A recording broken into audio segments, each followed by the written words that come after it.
Join me for 100 years of horror.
The blood is the life, as it says in Scripture. This metaphor exists in many ways, symbolic and in reality. When taking Holy Communion in the Catholic Church, for example, one metaphorically drinks the blood of Christ and eats of his flesh to absorb his spirit. Other ancient cultures, some of which still exist, take this a bit more literally. Looming over our modern concept of vampirism is the shadow of the most famous arch-vampire, the creation of Bram Stoker in his 1897 novel, Dracula. Stoker based his creation partially on the historic nobleman known as Vlad V, Dracula, Vlad Cepes in his native tongue, Vlad the Impaler, a prince of Wallachia and Moldavia, areas which border on Transylvania. Yes, there really is such a place. I know.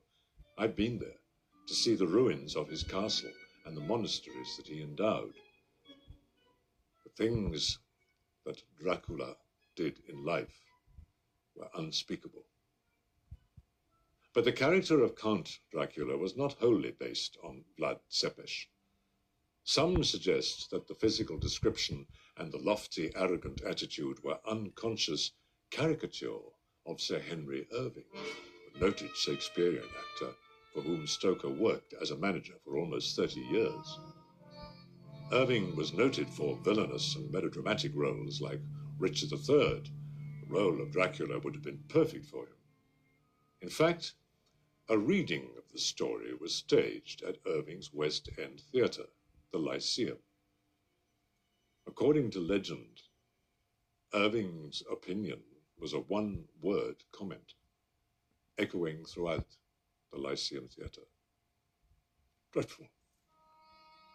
Having no interest in her husband's work during his lifetime, Mrs. Bram Stoker actively defended it after his death. It was now her only source of income. Nosferatu was an infringement of copyright. After years of wrangling, the Prana Film Company was ordered to destroy all copies of the motion picture. As you see, the order was never completely carried out.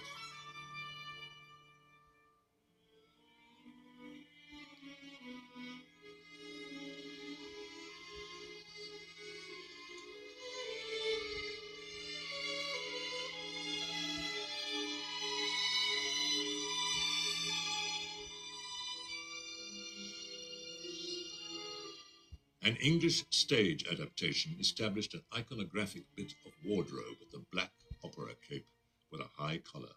This was used to facilitate an effect where Dracula disappeared from the hero's clutches through a trap door in the stage. The play was revived by John Balderston for the Broadway stage. Hungarian émigré Béla Lugosi won the role. In Hungary, my father was actually a romantic lead. It wasn't until United States films, when he did such a dramatic job on the Dracula film, that he became known as a horror actor. Before that, he was a dramatic actor who was accomplished at all sorts of roles. Procuring the rights from Mrs. Bram Stoker, Universal Pictures in Hollywood considered several character actors for the lead: Paul Muni, Conrad Veidt, and Ian Keith, who later played a similar character in Valley of the Zombies. What can I do for you? My wants are simple. Blood. Dutch actor Edward Van Sloan had co-starred with Lugosi on tour as the resourceful Dr. Van Helsing, but even he had to make a screen test. I was looking in the mirror. Its reflection covers the whole room. But I cannot see you.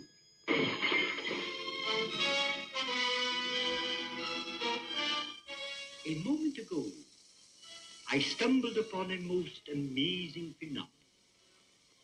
Something so incredible, I mistrust my own judgment. Look. Mr. Lugosi, did you play any mystery parts in Europe? It was Dracula. Or did the role depress you? Very much. Haunted me.